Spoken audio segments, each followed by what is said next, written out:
How's it going, everybody? Welcome back to another episode of the Rain Race Podcast, here to spread the good news tonight with my co-host, Stu. How are we doing? Things are going. I didn't tell you this off the top, but I'm currently serving jury duty. So All right, we're not any spreading good news here. yeah, any break from the normal I'm enjoying right now, and a podcast is a break from the normal, so it's a good night. Yeah, we'll take it. We are, of course, on a Wednesday night for the third episode in a row. In that transitionary period, I guess we'll call it, but hopefully we will be We'll get over to there. those Thursday shows for the next one. Like I said, I got a bunch of topics to discuss tonight. A bunch of new entrants, or not really, yeah, some new entrants, some new cars joining the grid for future seasons of IMSA and the WEC. And we got a couple races we got one race to recap and one race to preview as well this episode. And of course, any of your questions, get those in the chat. We'll try to get to those when we can. Let's start things off here. Let's talk about IMSA Long Beach. This is the race that we previewed last week. What can you say, man? What really can you say? It is the third race that the 24 BMW got on pole. It is the third race that the number 7 Porsche won. And if you just look at the headlines there, you might say, well, how is this continuing to happen? You look at the actual execution of the way that race went down. Who's going to stop him at this point? Yeah, it was a race. I'll say that. Not my favorite race that we've seen, in recent memory in IMSA. But also not the least favorite either. This was not Detroit last year, at least. you know, Long Beach is a track that it can be challenging to make passes past that time. So we often see the race kind of play out in the pit lane, and I'll be honest. This race, well, we did see it play out in the pit lane for both classes. Yeah. But I wouldn't say that it was due to, especially in GTP class, it wasn't due to an exceptional pit call by one team. It was more or less everybody else just kind of botching it a little bit, and it led to an interesting, I guess, an interesting outcome, or an interesting middle bit of the race. But you were talking about BMW and the pace that they kicked off and showed all weekend long, pretty well right from the drop of the green in opening practice. BMW was quick. Like, I'm not just a little bit quick. Like, they were tenths quicker. I was scared you're going to get a prediction right for once. Well, exactly. I mean, we flew a little bit too close to the sun there with that prediction. We can't be starting to get these right. Although you would end up nailing one of them. But yeah, BMW started off. It looked so strong in practice, both practice sessions. They looked strong in qualifying. They locked out the front row again. I'm pretty sure they locked out the front row at Sebring too. You alluded to third pole in a row. Like, everything is turning up BMW at this point. Everything is looking good. They have a solid start to the race.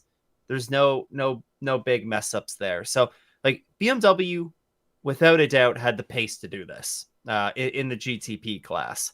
The other manufacturers, I mean, we never really saw Cadillac show up. Acura looked okay at times. Porsche was what you would expect from Porsche. They showed up and they were solid, but and then Aston actually we'll talk about, I guess, what happened in the race, but Aston was a solid step behind, it seemed like, all the other competitors in practice and qualifying, but then kind of turned that around a bit in the race. So the lead up to the race, anyways, it was very much looking like BMW in GTD. A little bit more open, but Lexus still looked strong. Kind of all your regular, kind of expected players kind of looked strong. We talked about a lot of those in the pre-race, But practice and qualifying, anything in the lead up to the race that kind of stuck out to you from this? Well, like I said, like you said, rather, in GTP, it did look like a bit of a one-sided show. BMW, I think you mentioned they topped the timesheets in all 2 practice sessions, Yeah. and got a 1-2 in qualifying as well. So pretty much flawless across the board until we got to that first pit stop in the race. Now, you say BMW, I'm going to jump forward a little bit here, but you say Yeah. BMW had the pace to get the job done here. And I think the main question is, okay, well then why didn't they? And to your point, did they actually have the pace to compete with Porsche in race conditions? I think the one thing we're seeing out of the BMW, and it's not just at Long Beach, this was very much a case at Daytona towards the end of the race there as well, and also Sebring as well, that the 1 lap pace from BMW undeniably is extremely strong right now. Hands down, probably the best in the GTP class. And they've proven that based on what they've been able to put down in qualifying this year. The issue with them, I see, is getting that pace consistency over a stint. Whether the car is not as kind to the tires as maybe the Porsche is, or it just starts to lose pace as that tire wear increases. They're really not as strong across the board as a manufacturer like Porsche. I mean, you look at the races, you look at the final couple restarts we had at Daytona, BMW, if we're looking at ultimate pace, we're in a position to win that race. Sebring, they sort of fell back in the middle of the race. They weren't really in contention by the end. But again, if we're just looking at raw pace, if they came down to a short dash to the finish, yeah, they probably would have had the pace to win. And Long Beach as well, definitely in the same position there. So to me, they have to figure out what's going on with that car over a long run, because that's what's costing them race wins right now. And I don't really think they're going to get a little bump from IMSA's side and say a little BOP break to help them out, because we're already saying they're already top of the timesheets for the rest of the sessions. They're extracting that high end speed, right? But they're just not maximizing their, long run speed. So I think that's the number one challenge for BMW right now. And ultimately, the car that's been in second place on all of those occasions has been Porsche, who's been at the top of their game when it comes to consistency. So you look at social media comments after this race, a lot of people were saying the balance of performance was way off here. I've seen so much balance of performance slander on my timeline over the past week between both the WEC Imola BOP coming out and then also after Long Beach as well. But I really don't think this is cutthroat. You have to look at what they're doing over the course of a race, where they're losing time right now, because ultimately we haven't really seen a big improvement from BMW since Daytona in that department. And Porsche, well, they're certainly not getting any slower either. So I agree with part of what you're saying, but I like, generally speaking, I agree that, BMW hasn't had the long run pace that has been better than Porsche. And that was definitely still the same at Long Beach. However, the difference with Long Beach versus, Sebring or Daytona is how difficult it is to pass. And I think BMW's race pace would have been strong enough that they would have been able to hold off the Porsches if they had stuck 1-2. If we're going to talk about the pit stop here in just a second, and what really threw this took the race that we saw in the first stint and turned it upside down. But I don't know if BMW, if what happens on the pit stop doesn't happen, then I still think we're talking about BMW. Like, if they come out of that pit stop 1-2, then I think we're probably talking about BMW winning this race still. We know how much of an advantage it can be around here if you have a teammate behind you and there's faster cars that are approaching. We saw Porsche do it in year one, being able to hold off competitors that had significantly newer tires and were way faster than them. Because of the Long Beach layout. As long as you're getting enough, drive off the corner, and you don't give them the lane on, they can't get to your inside for the next corner, you're going to be able to hold them off for a long time at Long Beach. So I don't know. I think BMW may have been able to hold them off. We're never going to be able to find that out. And we're never going to find that out because of where ultimately this race just went sideways for BMW, and that was on the pit stop. So this pit stop occurred under full course yellow. There were two full course yellows in this race, so my bold prediction of none went down the tubes rather quickly when it was Ori Fidani in the AWA Corvette. Got a little bit of help going into the wall there. I think it was Misha Goiberg, maybe in the 78 Forte Lamborghini, that assisted him on, I think, the exit of turn 6, maybe. But regardless, Ore got stuck in the wall. They had the full course yellow that was thrown, and none of the GTD cars boxed yet because it wasn't minimum drive time hadn't been met. But all the GTP competitors did come down pit road. Almost all of them did. We saw that both of the Porsches, both the Cadillacs, pretty much all the GTP cars came down pit road except for 2. And let's talk about this element of the strategy first here. So BMW was running 1-2. They decided to keep the leading number 24, or the leading number 24 came into the pits with the rest of the field. They completed their pit stop and they went on their way. The number 25, however, stayed out. And they stayed out along with the 60, the Meyershank Racing Acura. I believe it was the 60 that stayed out when the 93 came in. Yeah. So all the GTPs came in except for the 25 BMW and the 60 Acura. The 60 was running a little bit further back at the time. But it seemed pretty clear. They talked about a couple things on the global broadcast, being it's a tight pit lane. They're worried about double stacking. I really don't buy. I don't think that was the reason that they did it. This was right up against the edge of their fuel window that they could make it to the end of the race, or their energy window. So I think that they were playing it to get a couple of, a little bit additional energy to try and split that strategy in case that was going to be the winning call.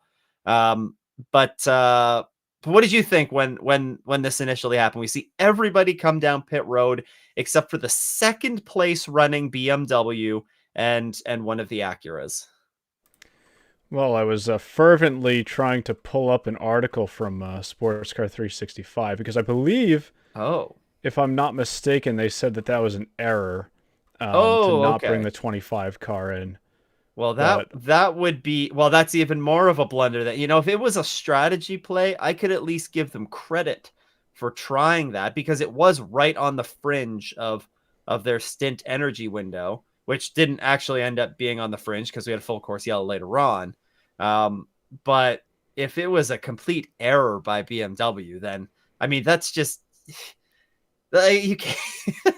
You cannot make those errors and expect to beat really any of these manufacturers, more or less Porsche at this point. So I pulled up the quote from Marco Wittmann, who said, "We were first and second in all practices and qualifying, so naturally you'd expect more than third and fifth place finishes in the race. We made a strategic mistake with the timing of our pit stop during the yellow phase with car number 25, which almost threw us to the back of the GTP field." So, strategic mistake, whether that was, something that they just miscalculated or didn't have enough time to react or whatever it may have been, to me sounds like that wasn't executed the way BMW had planned. Yeah. Whether it was a mistake at the time and they recognize that, or if they're saying after the fact that's sort of what I'm going for. Rose-colored glasses. But... yeah, it could be. It's kind of hard to tell, but regardless, it was looking back on it, that's one of the big blunders of the race, and that taking one of your team cars completely out of contention is that's rough. And you alluded to where they ended up finishing. It was not first and second where they were running all weekend. So that disappointing for BMW there. As for the 60, who knows? I mean, they were a little bit further back, so it would make sense for them to take a bigger swing at strategy, maybe take a bit more of a risk in hopes that, you know, maybe the race goes green and everybody else has to either heavily save energy or actually come in for a top up. But carrying on with that full course yellow sequence and seeing everybody else come into the pit lane, the BMW, the 24, was still in first. They entered the pits in first, but they came out of the pits in third. They didn't take tires. They took the same amount of energy that, you know, Porsche was gonna have. Actually, Porsche ended up taking one of the cars took rear tires. Was it the 6? Yep. The 6 you have noted as taking rear tires. The BMW didn't take any tires, but it looked like they got held up on the driver swap. The fuel hose was pulled out for a good few seconds before the door was fully shut and the car took off. The outcome of it was the 24 BMW went from running in first to running in third place. And we talked a little bit about it in the preview. Track position at Long Beach is king. And we just in that pit sequence saw BMW throw all the track position or most of the track position that they had away to the advantage of Porsche, who completed a clean stop for both cars and got them out 1-2. Rough pit sequence for BMW. Yeah, not what you can afford to do at all at Long Beach. And I do want to, that sort of brings me to a point you made about 5 minutes ago that I wanted to bring back, which was, had BMW held on to this 1-2, would they have been able to hold off Porsche and win the race? And I think the answer to that is, I would say above 50%. I think it's very likely that they would have been able to do that, especially with the car 25 holding off any threat from Porsche. That's a big deal. Not a 1-2, but you only have to hope that the 25 could hold off one of the Porsches long enough. Sure. But to my point earlier, when it comes to talking about race pace, the BMWs, when they were running behind the Porsches, were not staying behind them to the same extent that the Porsches were able to stay behind the BMWs. And when you look at, again, I'm just talking about pure race pace here, and we've been seeing BMW lack that compared to their one-lap speed. That to me was a demonstration of that, a continued demonstration where they're struggling. And I don't mean to pile, negativity on BMW here. I know that's pretty much what we've been doing for the past 18 minutes. There are definitely a lot of positives to take away there, but right now, whether it's strategy mistakes, as we've seen, well, I guess you can chalk Long Beach partially up to a strategy mistake, also just partially down to execution with that pit stop, which ultimately cost them the win. But then, like the race pace as well, I think also needs to improve. But I don't know. Don't know if I have a whole lot else to add for those two in GTP personally. Yeah, tough for BMW. But I mean, as you said, like if we were talking about BMW coming in here, they've improved all 3 years that they've come to Long Beach now. They went from, okay, this was, BMW looked solid, to BMW showed some pace here last year and looked like they qualified second, I think it was. And, like they looked like they have some pace. And then this year, everything pointed towards a BMW win going into that race, and through the first 30-35 minutes of the race pointed towards, which in a 100-minute race, the first third of the race was all turning up BMW. So they built a nice lead on Porsche in the first part of that race. And it's a rough way for it to end for BMW. But ultimately, if you want to look at this truly big picture, BMW isn't just racing against Porsche out on track. They are racing against, Cadillacs and Acuras and now Aston Martins and occasionally a Lamborghini, but not really. And they're, they're beating these other competitors that they've been losing to and not been necessarily close with in recent years. They're beating all the Cadillacs in the points. They're beating both the Acuras in the points. The only person that, they're behind Porsche, but Porsche's been perfect. So while we have, yes, just poo-pooed a lot on BMW and, partially justified, it's been a very strong start to the season for BMW, and I think we can expect more strong things from them as the season rolls on. Yeah, and to be honest, the reason they're catching the brunt of my negativity there is because of how strong they have been. We haven't seen that same pace level out of the Cadillacs the past couple of races. Acura, especially this race. If you want to talk about a manufacturer who I'm probably going to say was the worst in GTP here, it would be Acura. Ninth place finish in 11th. Especially after being on the podium at both Daytona and Sebring. I expected a lot more out of them this race, but nothing went their way. They didn't have great pace this weekend at Long Beach either. So it's everyone versus Porsche at this point is what we're turning this into, especially car number 7, who is on a 3-race win streak now. Perfect tally in terms of points from the race itself. Of course, they're not perfect when you account for the qualifying points as well. But they're on the strongest run we've seen out of anybody in IMSA since back in 2017, well, at least in the top class, since back in 2017 with Wayne Taylor Racing starting out the season strong there with that Cadillac DPI. Yeah. I mean, Porsche's been incredible to have the speed that they've had and the results that they've had. Because it's not just speed. We know that you got to put an entire race together in all three of these races. They've done a really, really good job. And you mentioned the worst manufacturer in GTP. I would make an argument that although Cadillac did get a 4th place finish with the 31, they were nowhere to be found sort of all weekends. Like they were for a manufacturer that finished 1-2 in this race last year to be really not in contention or in the discussion at any point this weekend. I think that's was a bigger failure than Acura's. I think Acura was quicker, I think, than the Cadillacs, but they kind of shot themselves in the foot by going with the strategy or whatever the call was with the 60. And then the 93 got a little bit unfortunate. They had a really good start in the opening stint of the race.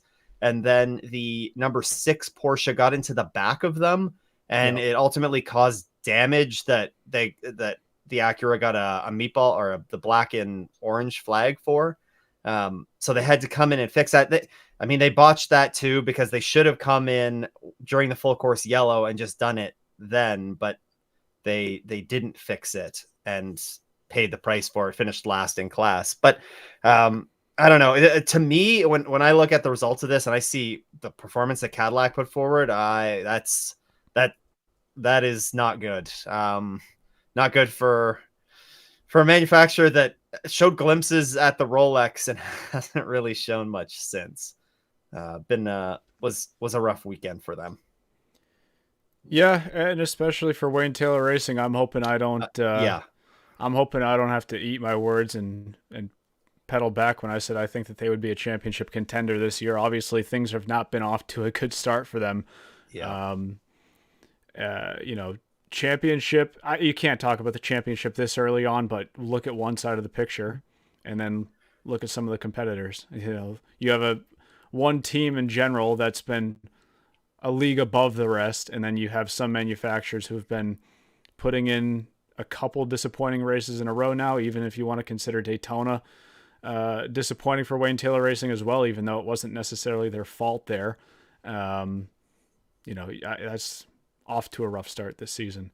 let's Yeah. shift the table Let, here. I just I'll want let you to just get one point in. before we leave GTP, I do want to credit where credit is due here. We've had a lot of negativity to start off this episode, but there's a lot of positivity, I think, and a lot of a job well done is deserved for the Heart of Racing, the Valkyrie that was debuting here. Second race for this car at IMSA. The first time it's been to a street course. The first time it's ever turned laps on a street course. You obviously can't really test on a street course. And the 23 finished 8th. The 23 finished ahead of both Acuras. They finished ahead of the Porsche customer entry from JDC. So they didn't get and they were running ahead of the both of the Cadillacs at one point in this race for not just a couple laps either. Like it was a decent portion of a run that they were running in front of the Cadillacs and had a buffer. It wasn't like they were just holding up the Cadillacs. So I think credit where credit is due to the Heart of Racing crew and that Valkyrie. I think this was a solid run for them and just another building block for them in that journey with the Valkyrie. Stole words from my mouth. I was going to say the same. I also want to sing some praises, though, over in the GTD class for this race. Yes. For my pick, the number 177 AO Racing Porsche. The one coming down from the GTD Pro ranks, you got Johnny Edgar and Lawrence Vantor in that car. Also sort of getting a strategy win, if we want to call it that. Yeah. Weren't leading the race for the entirety. They were actually running in third place, but ended up going long on, was it the last stint of the race? When some of the other manufacturers and teams had pitted a bit early, they went long. They didn't opt to take tires, and ultimately track position's king here, and they were able to convert that out to a race win. Yeah, Rexy AO did a good job. You mentioned that they had that fuel only stop, and they were a clear step behind. It looked like, well, maybe not a clear step behind, but they obviously didn't get pole. Lexus looked quick in this race yet again, like it seems that they always are at Long Beach. And then you mentioned the pit stop. I was looking at the lap chart, and it's difficult. It's difficult to like pinpoint what lap they came in off of that, but it wasn't too much longer after the 12 Lexus came in, and it was the same lap I think as the 89 Lexus, the non full season entry, because I'm pretty sure they came out of the pits with the 89 directly behind them. I think I remember that highlight. But yeah, the key here was that the AO Racing Porsche spent 3 fewer seconds on pit road than the 12 Lexus, and ultimately combined with that, and maybe being able to take advantage of some traffic. We don't really know, I wasn't able to pinpoint it anyways. They got out ahead of both of the Lexi after the pit cycle. And from that point, even though we had a full course yellow not too long after that, which bunched the field up, the Lexus weren't able to mount a charge, and they were just kind of forced to settle for second and third in this race. And you got to hand it to AO Racing, Rexy, the drivers. These aren't the drivers that are racing with them in GTD Pro. You have Lawrence Vantor, who is also now 3 for 3 in race wins this season after picking up a couple of wins with the 7 Porsche in GTP. That's true. And then you have Johnny Edgar as well. I believe has been racing in LMP2, I think, with AO.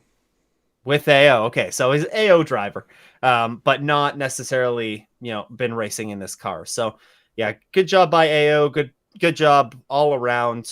Yeah, clean pit stop and that track position, they got the win. Yeah. Just trying to think if there are any other real talking points I wanted to go over from the, I almost called it LMGT3 GTD All right. class. Um, you have Do you have something one? though. It sounds like you have one. I do have one, and it was one that I was pretty impressed with, and it's the DXDT Corvette. Yeah. Right. Robert Wickens paced second practice. He was the quickest driver in second practice. He had the fastest time. They unfortunately helped contribute to a red flag in second practice. So that meant that their fastest lap in qualifying would be disqualified. So they would have qualified to start the race in fifth. Since they lost their fastest lap, they ended up starting the race in eighth. And then throughout this whole race, they did a solid job. They were slowly making their way up through the running.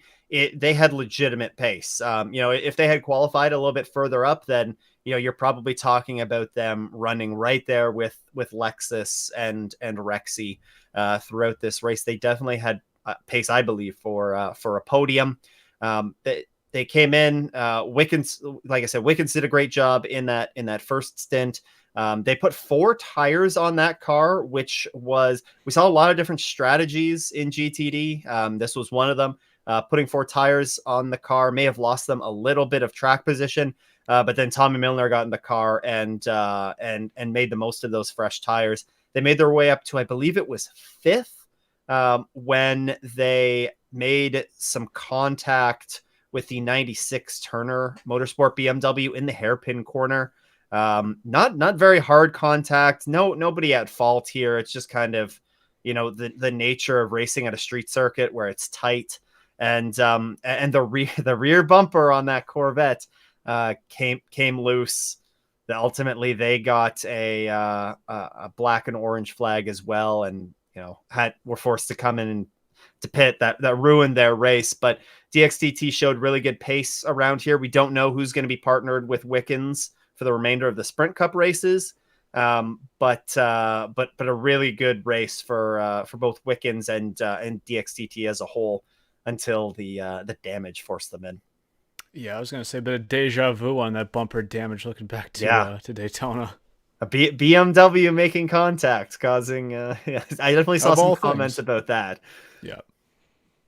Do have a couple of comments that I want to get to from Long Beach, and then I'll move things on. Regarding BMW and their M Hybrid V8, you talk about long-term performance. Do you mean tire life, fuel consumption, or something else?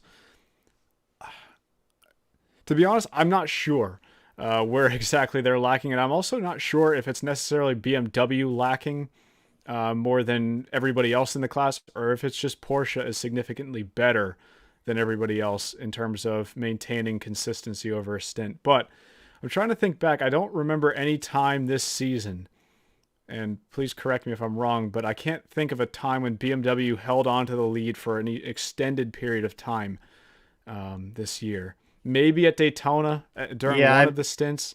I mean, I think they led maybe like the first 50 laps or so at Daytona, which would have been the first couple of hours, but also it's the first 2 hours of a 24-hour race. How much is everybody? People aren't necessarily pushing right maximum go. And I think here, the question to me is just, again, why were they falling back at Long Beach, and why do they fall back at Sebring as well?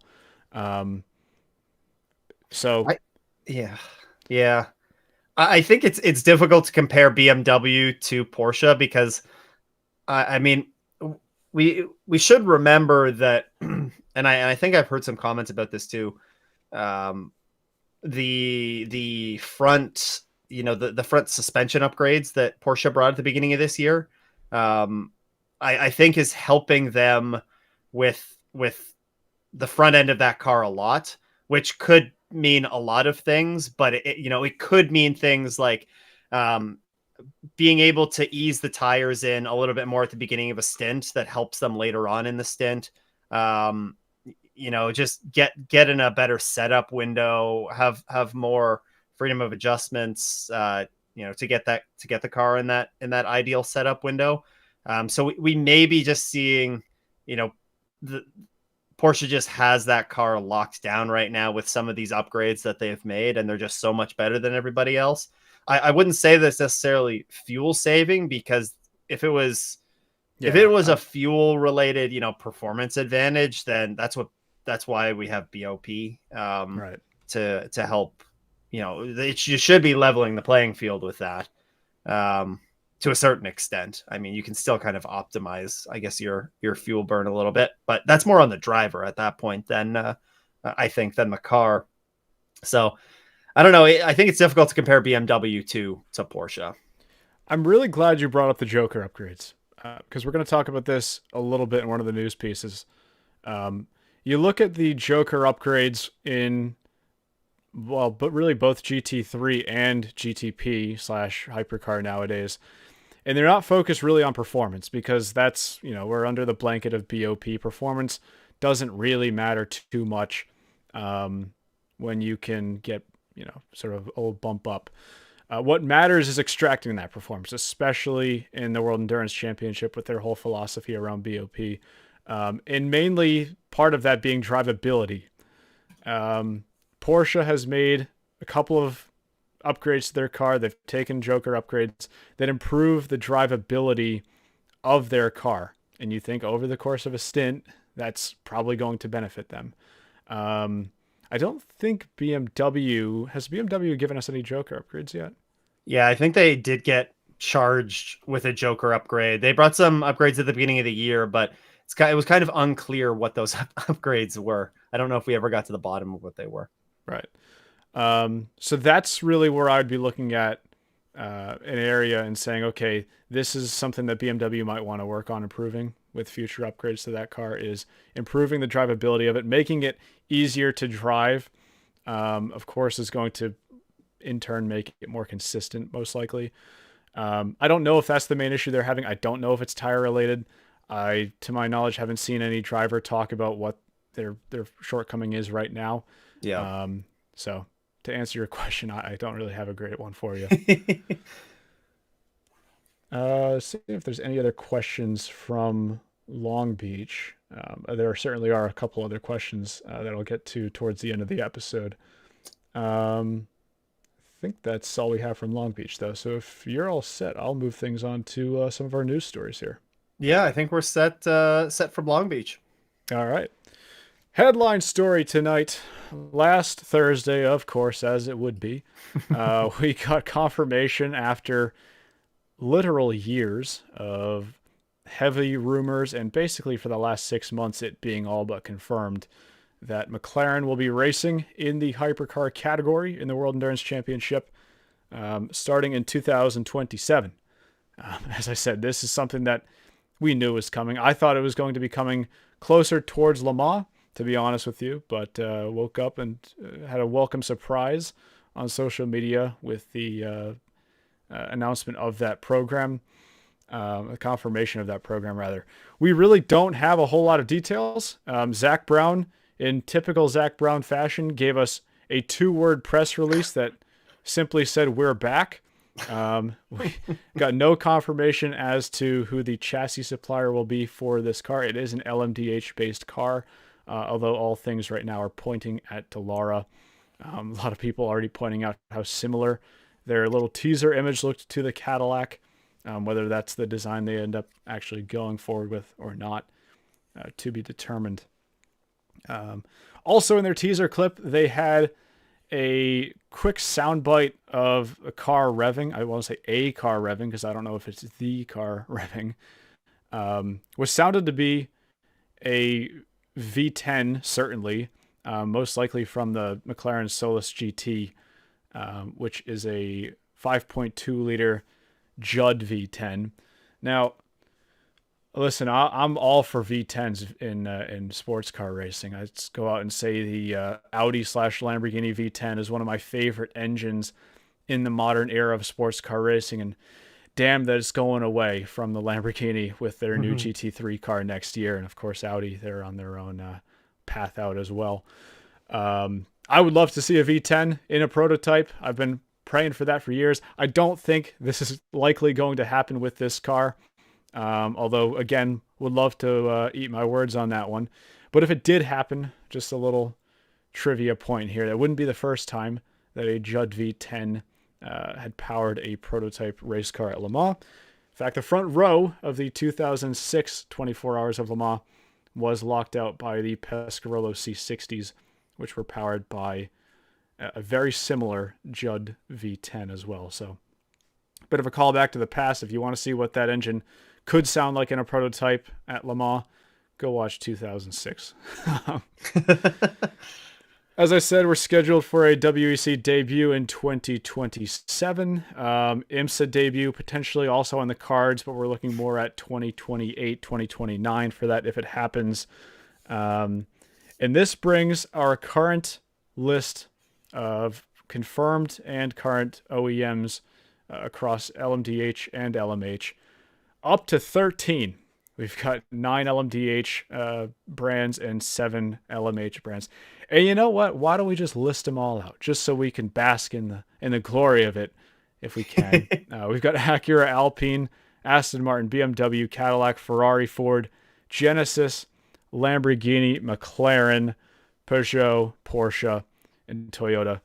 No shortage of heavy hitters in there. And man, if you told me 10 years ago that we'd have even a third of those manufacturers on the grid, I would call you a liar. And it just shows where we are in sports car racing right now. That's the third confirmation we've gotten of a new manufacturer in the past 4 months or so. Genesis, of course, around the middle of December, we got confirmation of that program, and then Ford a couple of months back, and now, of course, McLaren as well. I want to get some thoughts from you on this first. I know you're going to be front of the line, hoping to see that car race in IMSA. But regardless of whether it shows up there or not, this manufacturer, especially one with a racing pedigree as historic as McLaren, as long as they continue racing in IndyCar as well, this is a manufacturer that has the ability to compete for the Triple Crown all as one manufacturer / team. And I think that's absolutely huge. Yeah, that's actually a pretty cool point there. Being able to compete for the Triple Crown, not all those manufacturers that you alluded to there can do that. So that would certainly be pretty cool. One of the things that always just gets me with these announcements, and we saw it with Ford as well last time out, just confirm there if you're going to bring it stateside. Like, it just take any question out of it. At least Genesis told us that it was going to be a year after the WEC debut. There wasn't any confirmation in their initial announcement that they would be bringing it to IMSA, and McLaren doesn't have much of an IMSA presence right now either. So I'm sure that it will be brought over stateside. It's just a matter of confirming when that program might be expected to come over, as you mentioned, probably a year or two after the WEC debut.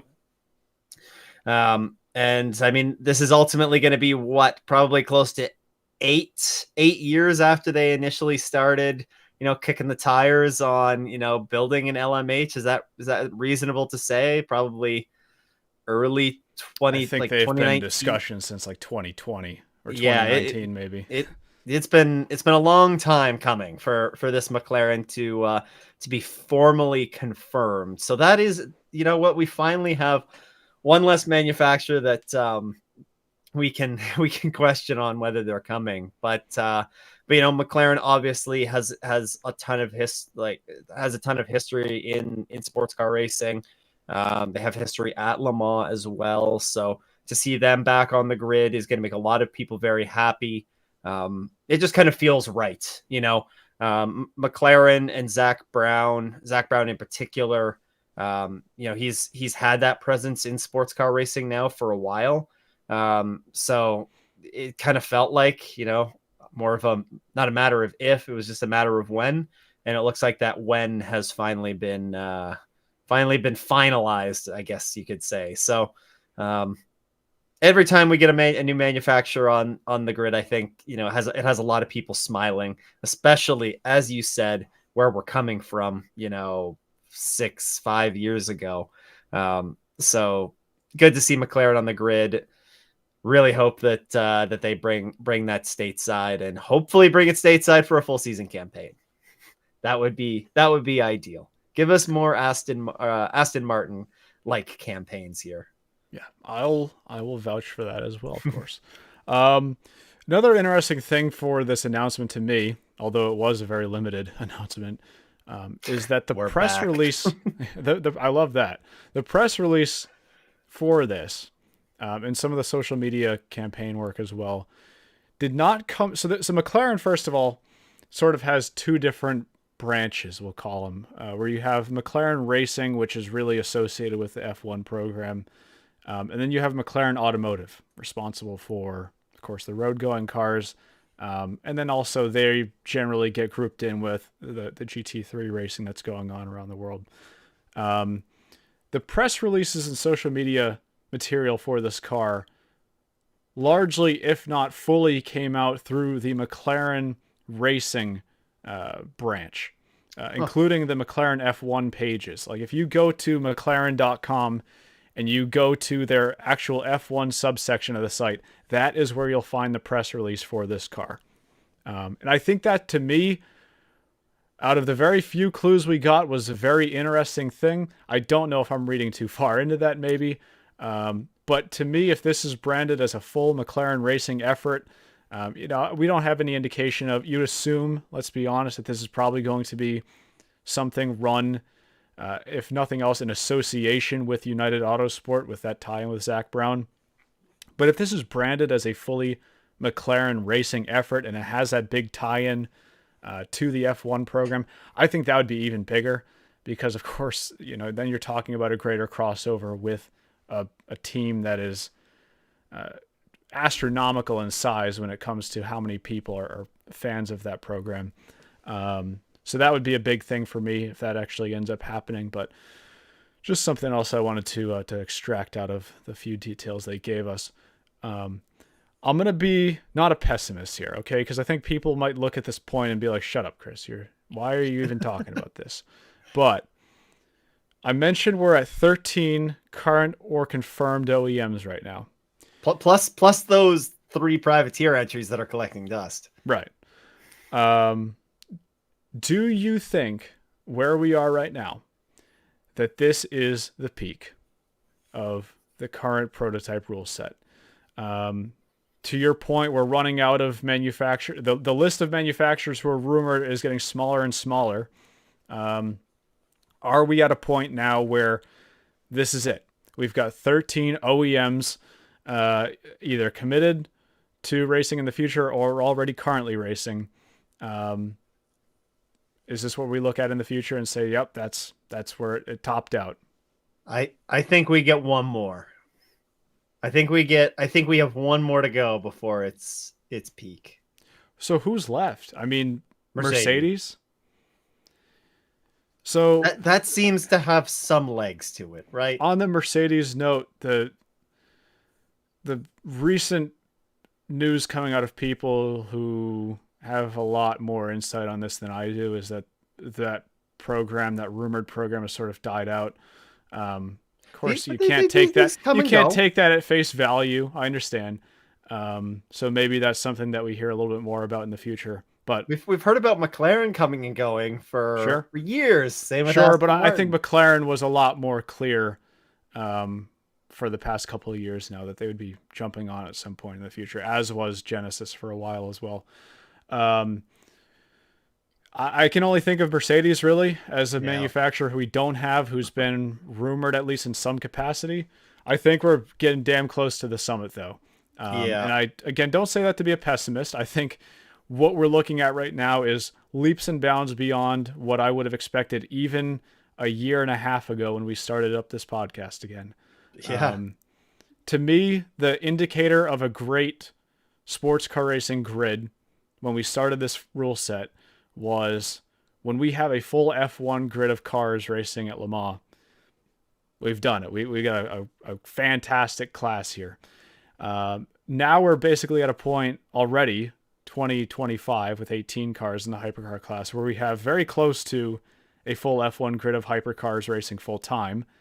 And when we look at 2027, 2028, are we looking at encroaching on Indy 500 levels of entries at a race like the 24 Hours of Le Mans?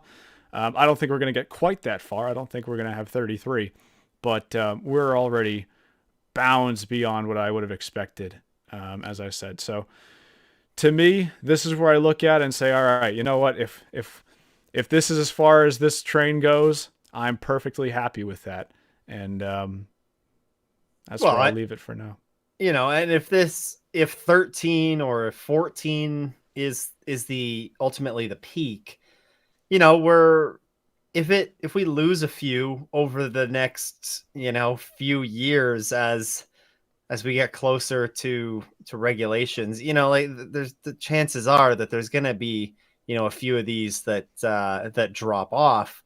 If we're hovering down at, 10, 9 manufacturers come 2030, that's still a massive success for this era and for these regulations to have taken us from, I mean, the dark ages, a generous few manufacturers a number of years ago to this, this is all very, very good at the end of the day. So, and, 4 or 5 years from now, depending on how the regulations go, you never know. You could see somebody else come out of the woodwork and replace, or a manufacturer or two that come out and want to join the party when some of these cars manufacturers might be taking a step back. So, it's so hard to predict. We wouldn't have predicted that we'd be at 13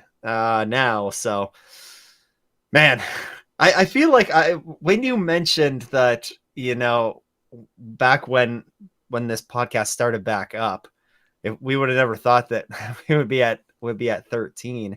It feels like I thought that it feels like we've been announcing, a new manufacturer coming into the sport like every 3-4 months.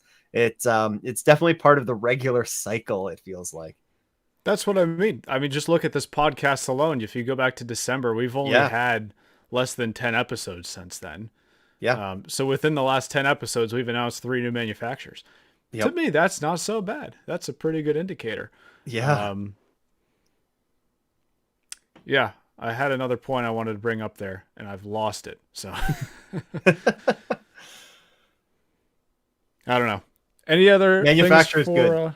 Manufacturer's good. Any other things you want to toss onto this story before I move things on? I'm all good. I can confidently say, because I said this a couple years ago when Faf switched to McLaren, I can confidently say that Faf will not be running a McLaren hypercar or LMDh in IMSA now, and sad.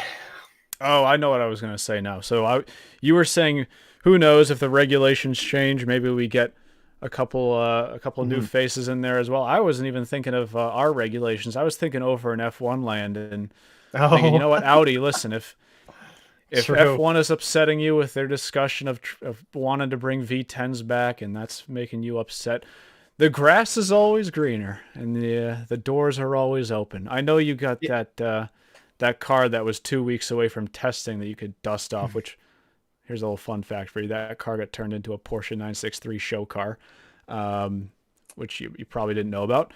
No. But that's maybe something for them to consider. Take the bodywork off that show car and put it on track. Yeah. Do we know where that show car is? People are going to go. Well, I'll tell you what, Porsche has no shortage of 963 show cars. I've seen that one over in the Porsche Experience Center in Atlanta. Yeah.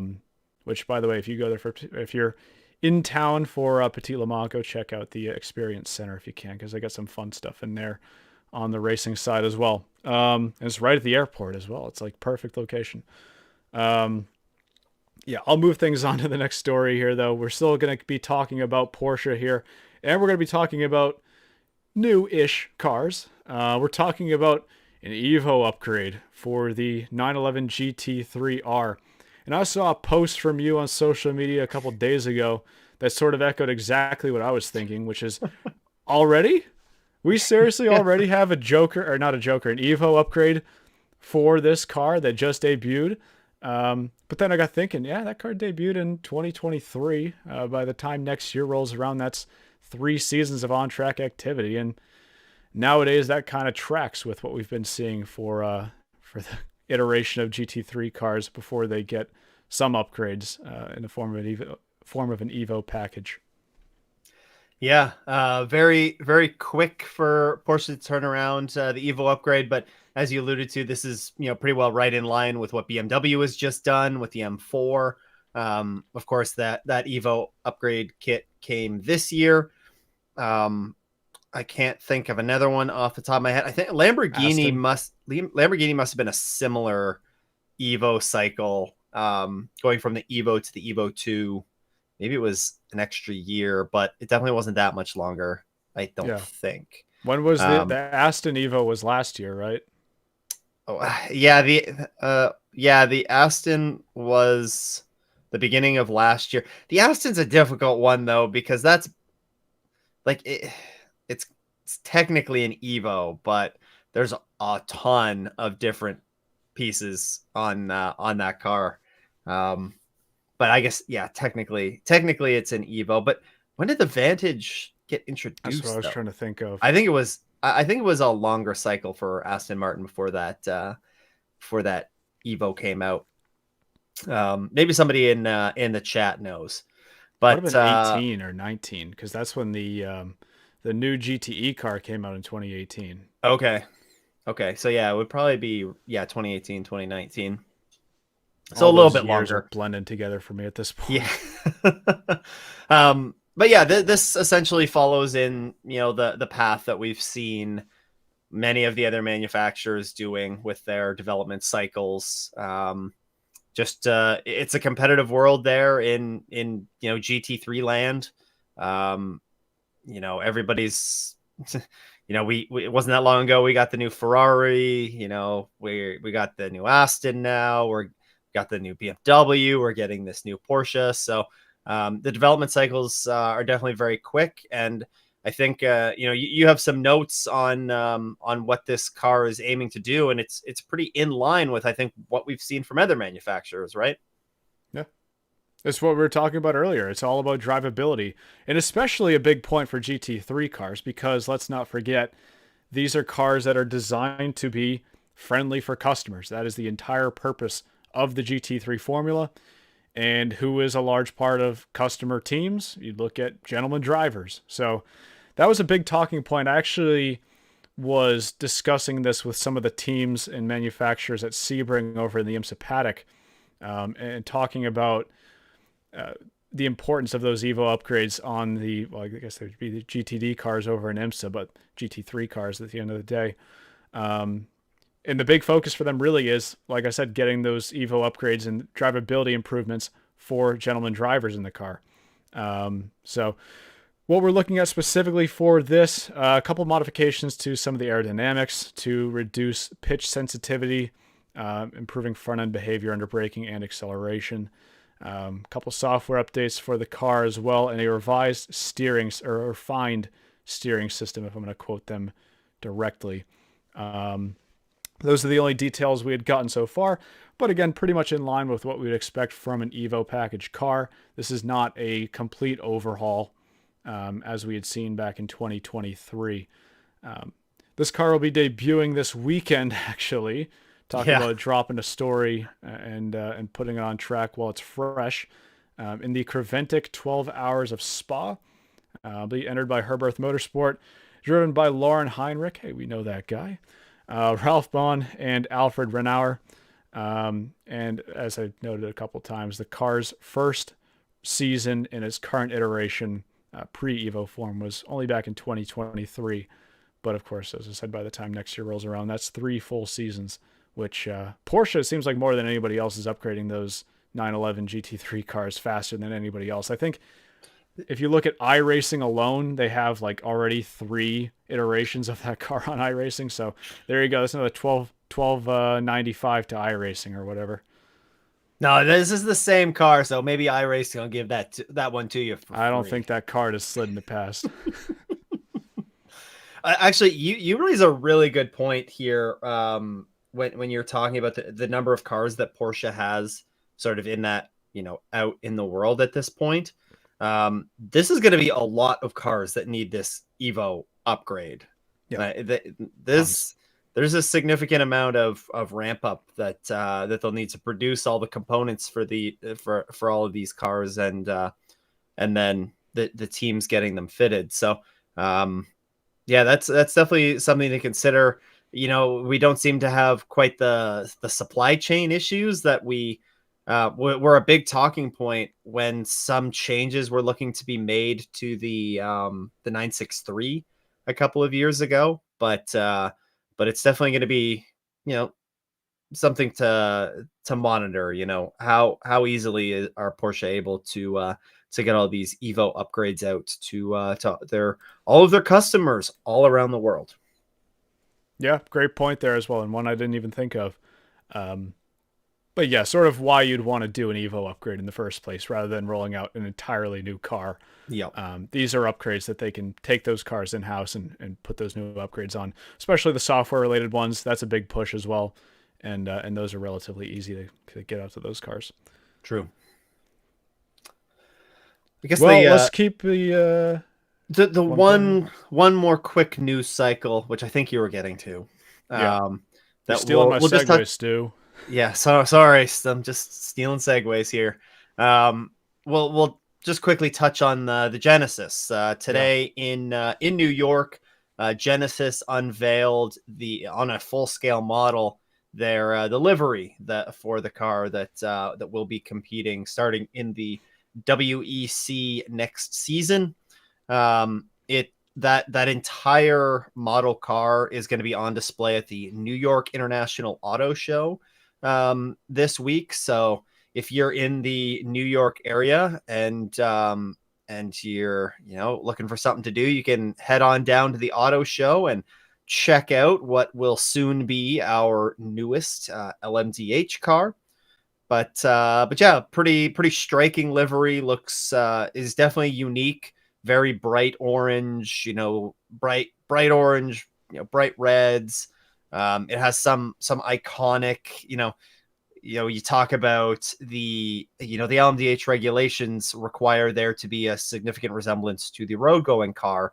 And it's very clear that Genesis wants to have those striking headlights that they have on their road cars on this LMDh. So very, very clear by looking at it that that's a Genesis, and the car looks great. Livery looks great. It's always fun to see these things unveiled and for everybody to get a first look at them. What did you think of it? Well, the car itself we had seen in December, so no surprises there. The livery, I like an orange race car. We haven't had an orange prototype. I'm trying to think back now. When's the last time we had a proper orange car? We had the Ginetta LMP1 car that was orange accented, but I wouldn't go as far as considering that orange. It's been a while, to suffice. And I think it's unique, if nothing else. Somebody in the chat said, do you think that they rolled that livery out to get ahead of McLaren, whose car will also certainly have some orange on it as well?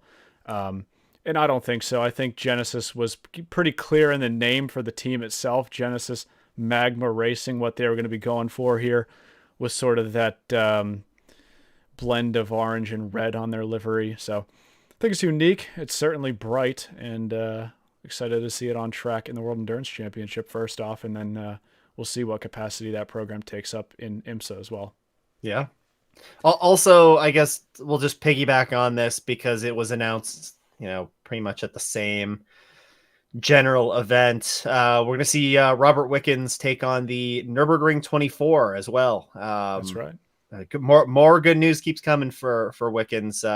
Yeah, going to the Nurburgring 24 in a TCR car, essentially the same Hyundai, NTCR that he competed with in IMSA last year. So, good to see that as well with that new Bosch hand control system. So, Yes. proving that system can be fitted to multiple different vehicles. Not his first time at the Nürburgring either. He did race there in the NES last year. I believe he was actually slated to be racing in the 24 last year. You may remember he had that pretty rough accident. Yeah. I believe it was at the end of the Dottinger Höhe. Apologies for the German butchering there.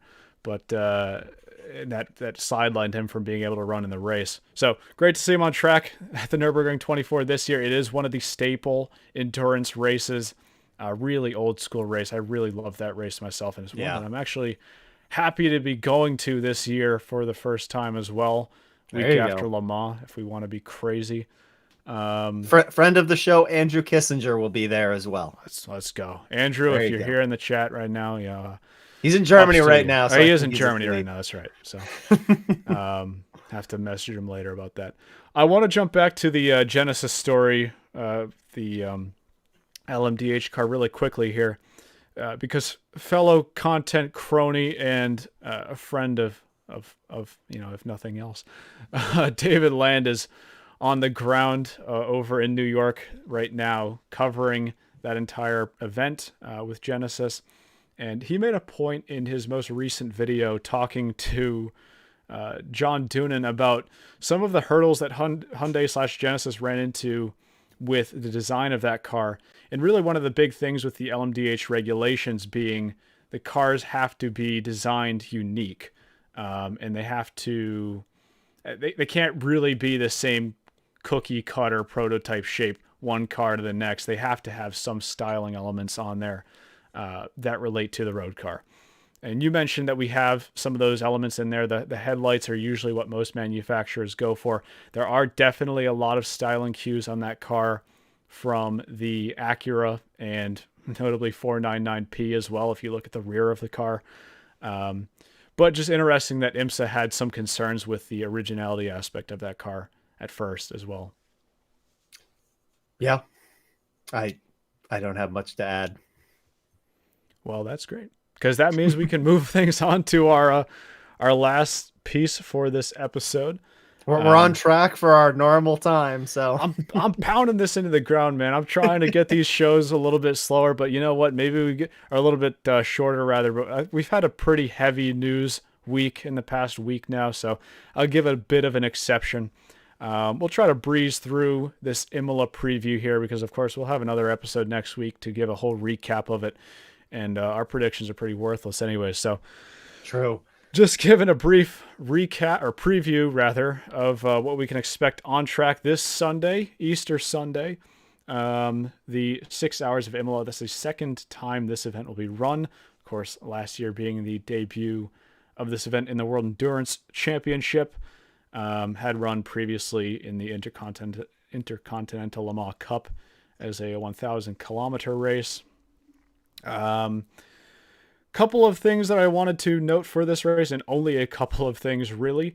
First thing being the weather. Last year, that was pretty much the main storyline coming out of this race, was how the weather impacted the finishing results. Really what looked like should have been a Ferrari lockout, potentially a Ferrari 1-2-3. Ultimately, one of the stories of the WEC last year was their strategy blunder in the rain last year at Imola. Well, this year it looks like we might have a chance for them to redeem themselves on that front. Although we are supposedly getting some rain during the race this weekend as well, if current forecasts are anything to go by. So hopefully Ferrari has learned from prior mistakes and maybe they're able to back up that dominant performance we saw from them at Qatar on home turf.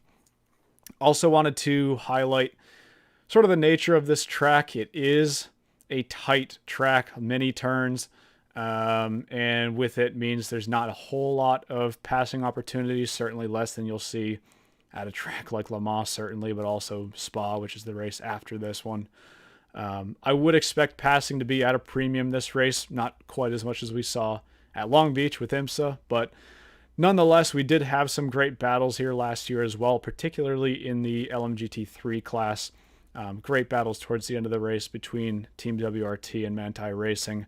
Hoping to see some more of that this year as well, because GT3 at Qatar was such a competitive class there, and across really the whole board of manufacturers, we're able to show quite a bit of pace there. So I'm hoping for a continuation of that at this race, even if we do get fewer passing opportunities, and we can see if we are able to discuss that next week.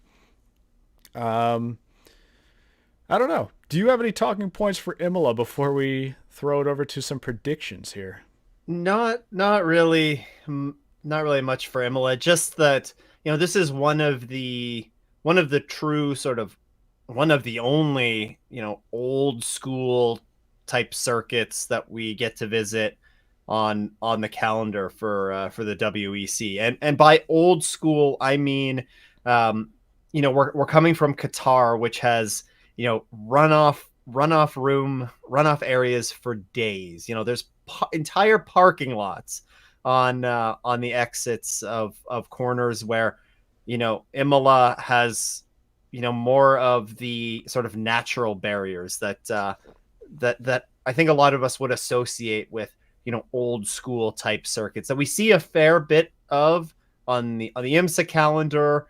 We also see it, at a track like the Nurburgring, but we don't see a ton of it on the WEC calendar. So a little bit of a different track sort of style, and going to lead to some, maybe some different things to look out for in the race. But yeah, just a different style of track, which I always love to see, and hopefully it puts on a good race. Maybe a little sprinkle would spice things up a bit. The rain usually makes it pretty interesting.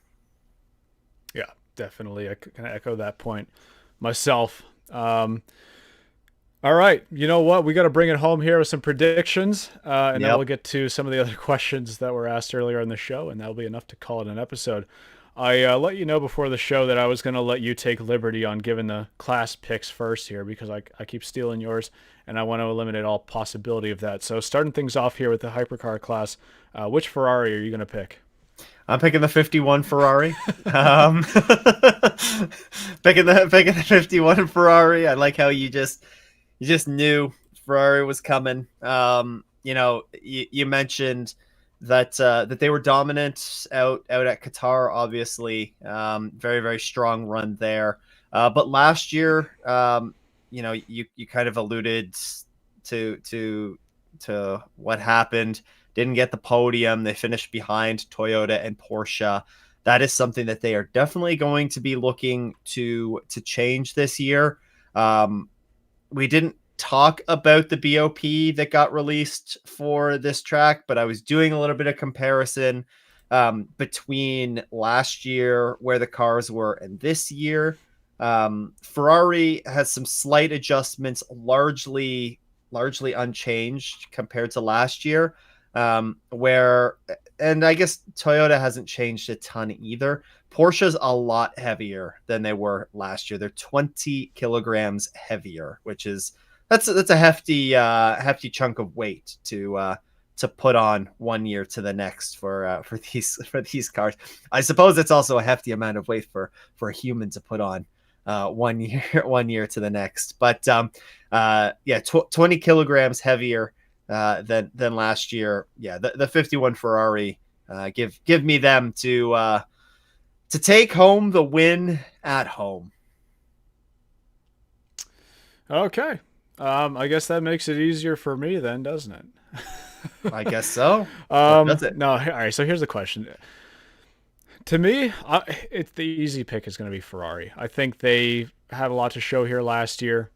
I think they're the team that most people are looking at going into this one. You have 3 Ferraris to choose from, because let's not forget the 83.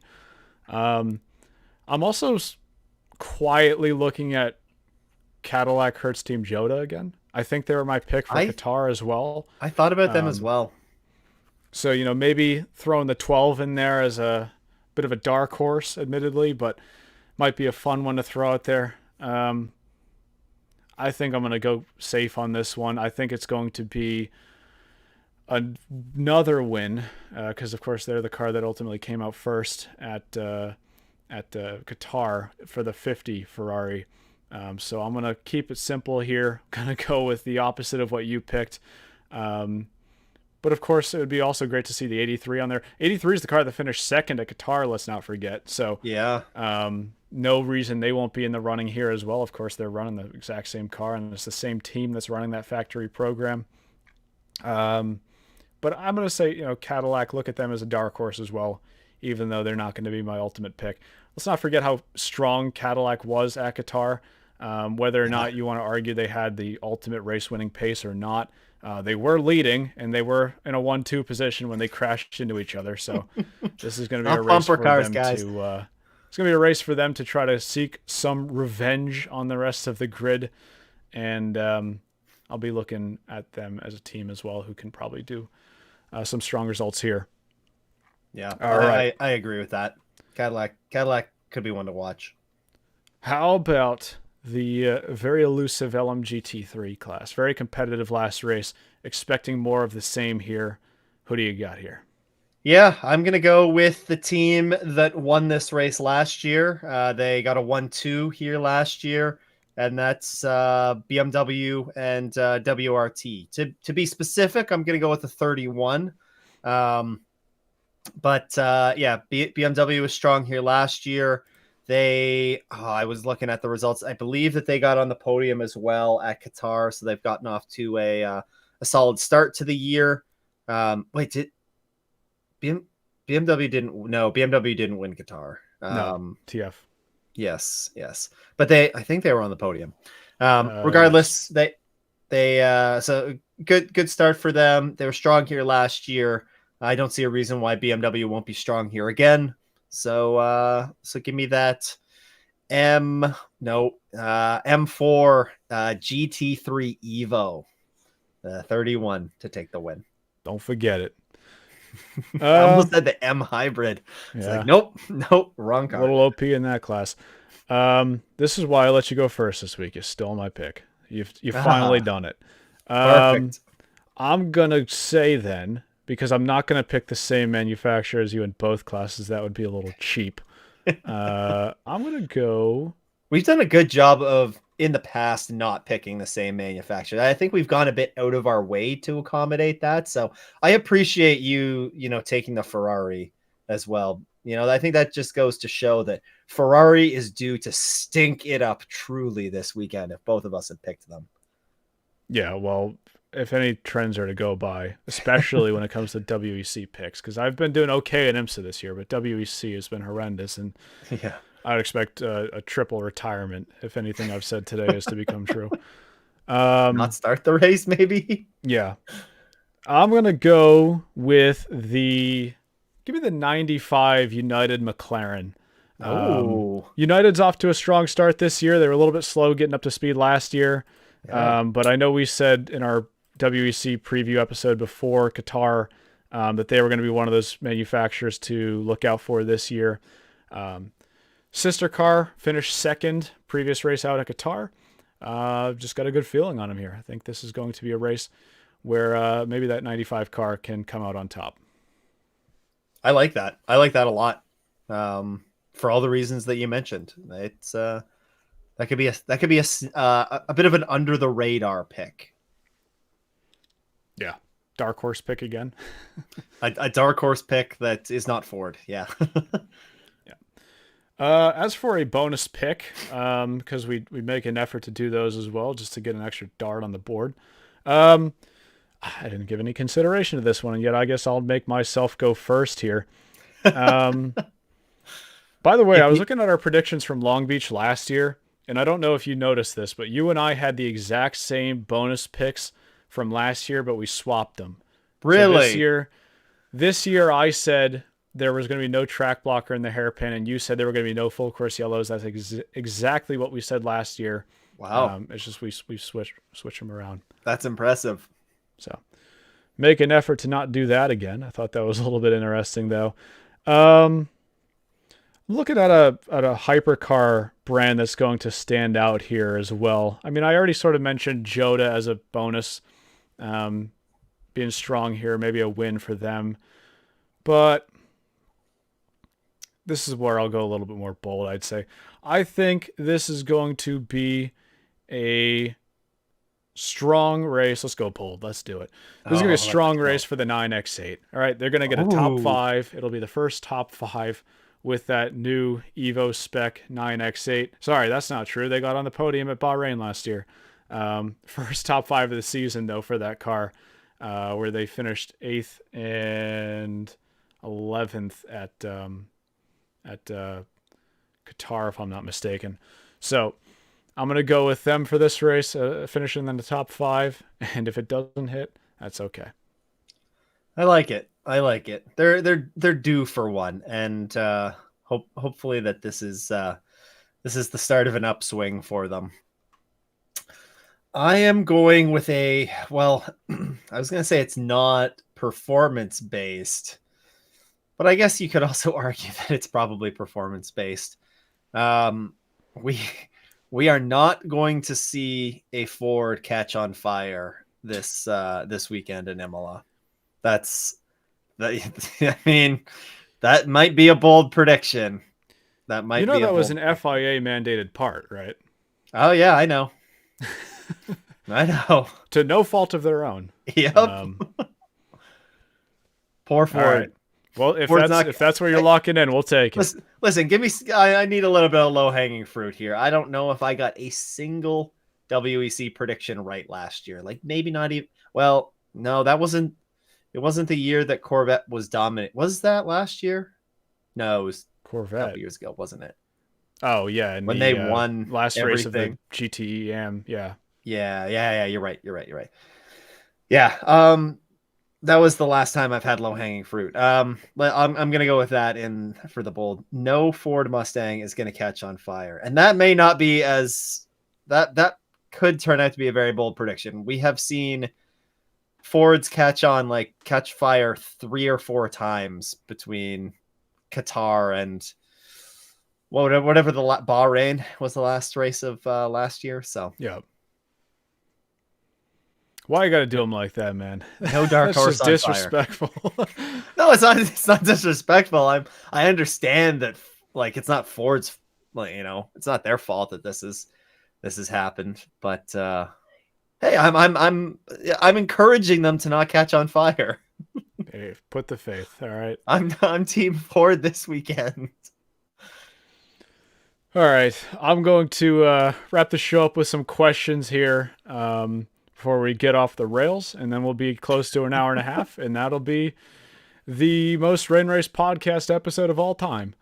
First question in here from Mr. Waffles: is Acura taking any jokers at all with their GTP car? To my knowledge, no. I did look this up earlier in the show when I saw that question in the chat. I don't think they have. Of course, this being the 3rd season of that car now. They've certainly got some in the bank if they want to use them, but to my knowledge, we haven't gotten any reports, at least, that they have. Yeah, I understand that to be the case as well. No Evo. I mean, they haven't had really much consistency in a team running the car from one season to the next, so it's kind of difficult to develop it further when that's the case. But maybe that's something that they're going to be doing with Meyershank Racing. We know it was a multi-year deal, so that very well could be something that they're targeting here, and we could be hearing about it in the off season. Yeah, and to that point, I guess my thing would be if you make it to the end of this season without doing any Joker upgrades, I would be shocked if they don't put any on before the start of next season. Yeah. I mean, you've got plenty in the bank right now, and most other manufacturers, at least in the GTP ranks, already would have, right? Because Porsche certainly have used Evo or Joker upgrades. Lamborghini have. Cadillac has used one. BMW have, and of course Aston wouldn't have because it's a brand new car. So they're due up some. Yep. Not really a question here, but a point that I kind of forgot about and just wanted to bring up here. Would have loved to have seen Dries win in GTP and Lawrence win in GTD at Long Beach. Yeah, I didn't even consider the fact that they could have done that with Lawrence racing in the GTD class there. Would have been fun to see. Of course, we saw the two brothers competing against each other at Daytona this year. I thought it was a great point you brought up earlier that Lawrence is 3 for 3 in IMSA, which is crazy Yeah. considering he's not even a full-time IMSA driver. So a lot of these full-time guys are not even going to see 3 wins this year, period.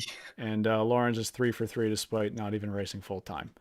I saw somebody somebody in a video comment arguing that he should be credited with a 4th win because he was associated with the 7. But yeah, not quite. He's gonna have to settle for just being 3 for 3. Talking about Porsche, do you think the domination they had at Sebring and Long Beach can potentially help them at Imola this weekend, even WEC being totally different from IMSA? To a point, yes. There's definitely some things with the car that'll carry over. We talked earlier about the drivability of the car. That's one of the things that you can't really take away from them. You can make the car heavier, you can take power away from it, but at the end of the day, the drivability of that car is going to be down to the manufacturer. So I guess unless you stack a ton of weight into the car and just make it horrendous, then that's all they could really do. But to your point, though, I do expect Porsche to be strong here. They were sort of out of pattern at Qatar. They weren't really as quick as we expect them to be. They did get a bit of a weight break from Qatar, also a little cut of power as well. But like you mentioned earlier, Stu, they also are heavier than they were running at Imola last year. But in typical fashion, I would expect them to be strong over the course of a stint. And maybe not ultimate pace for a race win here. I don't think the WEC program is quite on the level of the IMSA program this year, but certainly would expect them to be strong nonetheless. Yeah, it's going to be difficult for them to tie in specifics from Long Beach to Imola. The tracks are completely different, but maybe there's just some things that they learned with setup building that they could apply. Yeah, and hey, I mean, they finished second here last year. We had a great finish between them and the Toyota that I didn't even mention when we were talking about Imola. Talked about how great the LMGT3 battles were here last year. Didn't even talk about how great the Hypercar battle for the win was. So hoping for more of that as well. And if somebody's going to be in the mix there, why not Porsche? How do you think the Genesis and McLaren LMDh cars will perform against other manufacturers using the same respective chassis? It's a good question. I mean, it's pretty early to answer it. Genesis, of course, running that Orica, who's sharing it with Alpine and Acura. And McLaren running, expected to be a Dallara, which they would share with BMW and Cadillac. I expect them to be in the mix. Let me tell you, that program right now looks very serious. Mm-hmm. They've signed on some A-list drivers to that program already. You've got the experience from Andre Lauderer. You've got Pipo Derani, who's not really a young gun anymore. He's been the experience of Pipo Derani things up in IMSA for the past 8 years now, although he's not there this year. But I think that program looks very, very serious, and don't see any reason why they couldn't be competitive. As for McLaren, of course, you don't even need to talk about McLaren's racing pedigree. Yeah. They've got experience across the board. They've won Le Mans back in 1995. Rather fitting that we get that confirmation this year, which is 30 years after that previous win there. And of course, Zach Brown at the helm of that ship, going to be gunning for the Triple Crown from his side as well. So that'd be very cool for Zach Brown as the team principal if he's able to win the Triple Crown in the Indy 500 Monaco Grand Prix and 24 Hours of Le Mans as well. Indeed. Yeah, I think we've talked about this, I feel like in the past.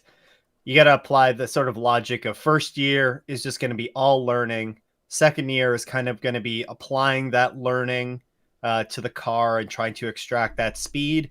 And then hopefully by year 3, you know how to extract that speed and you're able to properly contend over the course of a full season. That's probably the ideal timeline for both of those manufacturers.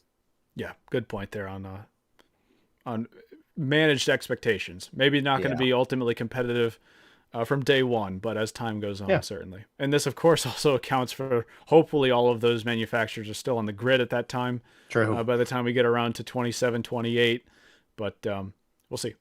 Yep. Did anyone see Vassar Sullivan testing the new Lexus GT3 at Laguna Seca yesterday? Yeah, I did see some of the spy shots that came out there. There's some video clips as well.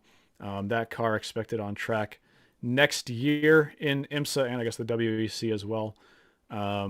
Finally, that car's been testing for a long time now. We talk about a car that hasn't been putting a bunch of upgrades on recently, and that's the Lexus.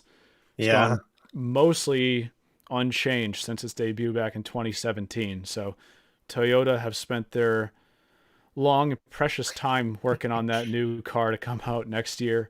And but if anything, if the current program's anything to go by, Vassar Sullivan shouldn't have any problem getting up to speed with that car. Yeah, that car is going to need an Evo by the time it actually hits the first race. Let me see if there's. Wonder what engine configuration McLaren will go with. If I had to throw a dart at the board right now, I'm going either turbo or twin turbo V6. Potentially turbo V8 configuration as well. But like I said, give me Judd V10. Okay, that's all I'm going to ask for. I will make the people happy. Unapologetically root for you. Because listen, man, I'd go as far as saying I prefer a V10 over even a V12. I think that to me is the ultimate engine configuration. Wish Project AO would take Rexy into a WEC entry. Want to see them at Le Mans again. Hopefully Acura/Honda also grows a pair, unless their hypercar compete at Le Mans in this golden era. Well, AO Racing, I mean, they did race at Le Mans in the World Endurance Championship with Rexy. So, actually, I guess you already knew that, considering you said you want to see them race at Le Mans again. And to the Acura/Honda point, yeah, it's been something we've been talking about since 2023, hasn't it? They're ultimately at the helm of Honda Global, first of all, HRC Global, and then also at the helm of running a full-time WEC program, which ultimately, as I said in past episodes, is probably the biggest hurdle for them. I think if they were able to run Le Mans as a one-off, send Meyer-Shank Racing over, they probably would have been on the grid this year. But needing to run a full car program with 2 cars is a big commitment, especially in a world championship. So maybe we see some of that in the future. I know that was a talking point with who's leading the ship over David Salters. Yeah, David Salters was talking about that a little bit around Daytona this year. But it's one of those wait and see stories, I guess. We'll see if they ever come around to doing that. Yep. Which driver do you think will join the McLaren Hypercar program? I'm guessing Martin Kirchhofer, Oliver Jarvis can be potential candidates. I think it's going to be Lando Norris, Oscar Piastri, Fernando Alonso. Fernando coming back to McLaren. Yeah. Hey, he's got to come somewhere, man. He's coming back from F1. I think it's too early to give an indication as to that right now. I think Sam Bird's also one of those drivers you want to look at in the hunt as well. He's been pretty vocal over the past week about showing his excitement towards that program. Of course, racing with McLaren in Formula E right now as well. I would put him in as a driver who I would throw a dart on the board for. Oliver Jarvis, I would love to see him back in a prototype. Of course, he's been around the block quite a bit. He raced with Audi back with their LMP1 program. Raced with Mazda in the DPI, raced with Meyer-Shank Racing in the Acura. Hate to say it, I think he is getting a bit up there in age, so I don't know if he's going to be a top candidate for them to race by the time 27, 28 rolls around, but we'll see. And like I said, you sort of hinted at as well, I would expect some of those McLaren GT3 drivers are going to get the call up as well, like we've seen with Aston in the recent Valkyrie program. Any additional drivers you want to point out there? No. This Sam Bird was the only other one I wanted to highlight. Yeah. McLaren should send. All right, so you're not even joking here. McLaren should send Norris to Hypercar. He's not good enough to be an F1 champ. Oh, he's going bold here. Oh Doesn't have boy. the inner confidence or poise. Piastri will be their number one in the near future. You're dropping the hammer on the Rain Race podcast. I'll tell you what. Um, I don't think that's likely, to be honest with you. I think Norris does have a place to stay in F1 for the time being, at least. But hey, I'd love to see some drivers do a crossover if they can, and for God's sake, stop scheduling F1 races over the 24 hours of Le Mans so we can see some of those drivers over here, True. even if it's not full time. Um, Could see Mercedes joining Ford and McLaren. Both entered LMGT3 cars before announcing their hypercar plans a season later. Mercedes joined LMGT3 this year. So where does that leave us? I would say it's possible, I guess.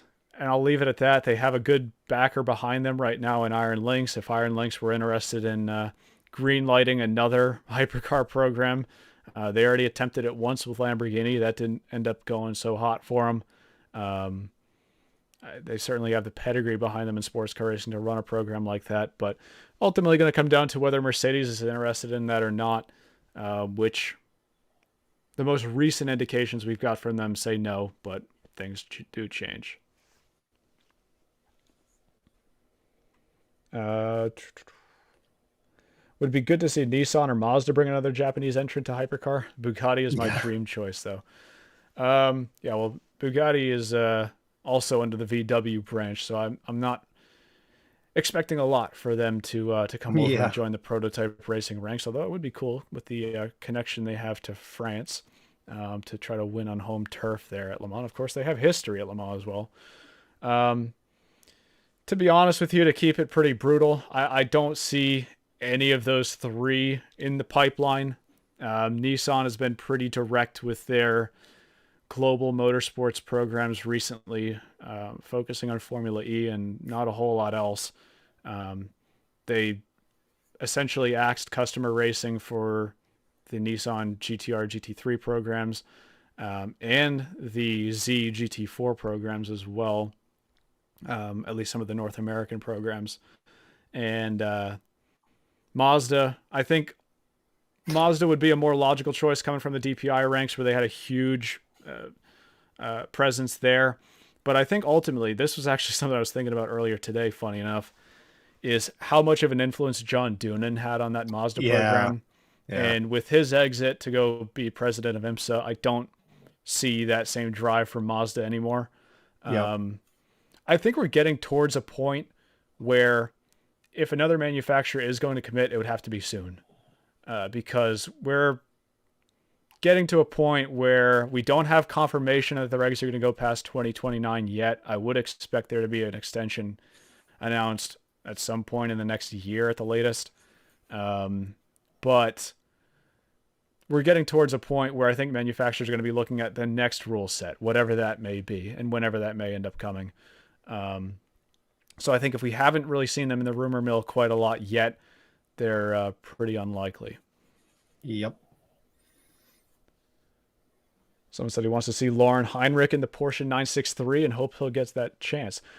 Listen, I think Lauren Heinrich is one of those drivers who I'll say would likely be in a customer 963 at some point over the next couple of seasons. We've been talking about how strong he's been racing in that GT3 car for Porsche recently. So he's one of those drivers I look at getting the call up to racing in the customer cars first, maybe getting an odd drive in the factory program for an endurance race after that. But I'd love to see that. I think he's got great potential as well. Yeah, because there's going to come a point where if he doesn't start getting considered for one of those hypercar rides, you could see some of these driver swap, these manufacturer swaps that we've seen to a manufacturer that does have space for him. Yep. And I think that Lauren is definitely a driver you want to keep in your ecosystem. Yeah, I look at him in the same way that I look at like a Matt Campbell, where breakout star in GT3 back in what was it, 2019 when Matt Campbell had his drive at the Bathurst 12 hour. I can't remember what year it was. I think it was 19. Um, and then sort of worked his way up through the ranks. Of course, he was racing in Porsche Carrera Cup before that, and ultimately now racing in the 963 program for Penske. So I look at him sort of in the same vein personally, and that's why I'd expect to see him in a 963, at least in a customer car at some point. Someone's saying, I hope Jamie Chadwick gets a ride with Genesis. She was very impressive in the LMP2 debut for EDX Sport over in the European Le Mans series. Yeah, good point out on that. With the race that they had at Barcelona, very impressive debut both for team and for Chadwick as well. Keep it simple. I'll echo that sentiment. I think it'd be great to see a driver like Jamie in the Genesis program. It is a big step up to race in a factory effort like that, but they're giving her a full season right now in the European Le Mans series. So we'll see if that's what they got in the cards for her. Going down the list of other things to see if there's any other questions. Oh, I see we're going off the rails a little bit at the end. Let me see if there's anything else before we get there. Yeah. Do you see any fundamental weaknesses in the 9X8 Evo that would hold Peugeot drivers back from winning, and do they have the right drivers? I think the issue with the 9X8, with everything I've seen, is sort of the opposite of Porsche, where they just don't seem to have the consistency and maybe the drivability nailed down with that car, even with the Evo upgrades. I certainly expected a lot more out of that Evo car when it hit the ground last year at Imola. This is actually going to be the 1-year anniversary of that car rolling out last year. We just haven't seen a breakout performance with it yet. We had that podium last year at Bahrain, which was a little bit of a fluke, not to take it away from them, but it was. With the penalty for the 51 Ferrari, and also got there a little bit on strategy as well. Again, can't take it away from them, but it wasn't on raw performance. And that sort of ties into what we were discussing, was it last episode or 2 shows ago, where we were talking about, are they going to roll out an entirely new car? I think that's something you might have to look into, to be honest with you. It's a concept that ultimately the non-winged concept was flawed. And the tire dimensions that they had with that car based on the regulation changes were also flawed as well. It was a car that was built to a rule set that sort of changed around them, unfortunately. Yeah. And a similar thing happened to Toyota. Let's not say that they were alone in that. Toyota was in a very similar position with the tire deal. But Toyota also had a much stronger car out of the gate. So I think for them, if they have the ability to, designing a car from the ground up would probably be beneficial from them. I don't think the driver lineup is really holding them back. We've seen odd appearances where that car can be very strong. It's just right now, it's essentially running at minimum weight that the BOP will allow it to. It's running at maximum power and or near maximum power. It is getting a slight cut after the 250 kilometer threshold, kilometer per hour threshold. But we're just not seeing the raw pace out of that car on 1 lap speed or over the course of a race / stint either. So I would say the car is the fundamental issue there. And I don't really know what the issue with it would be other than A, just drivability, and B, pace over the course of a stint. But I don't really know what's causing that. Agreed. And I guess the last, I'll take it, man. I'll end this thing off with a silly one. No, maybe this isn't even silly. I looked at this at first and I thought this was just a joke question, but I think there is actually some pedigree to this. Pato Award for Le Mans would be interesting for sure. He's one of those drivers who I think Pato Award has an Indy 500 in him, to be honest with you. I think that's going to be his main focus. He's been so close to winning the Indy 500 on 2 occasions now where he's essentially lost it on the last lap. But then even 2023 as well, I thought he was a driver with a car that had the capability to win the race. So I think that's going to be his number one priority. But I also don't think he's going to be a driver that we can look at for winning the Triple Crown, because I don't think he's going to end up in Formula One and winning the Monaco Grand Prix or the championship. I think he's just a little bit too late in his career for that. But let's look at other drivers who've made that crossover from IndyCar and racing at Le Mans when they have the ability to, and there's not a schedule conflict. There's a big crossover there. A lot of the Ganassi guys did it in the past.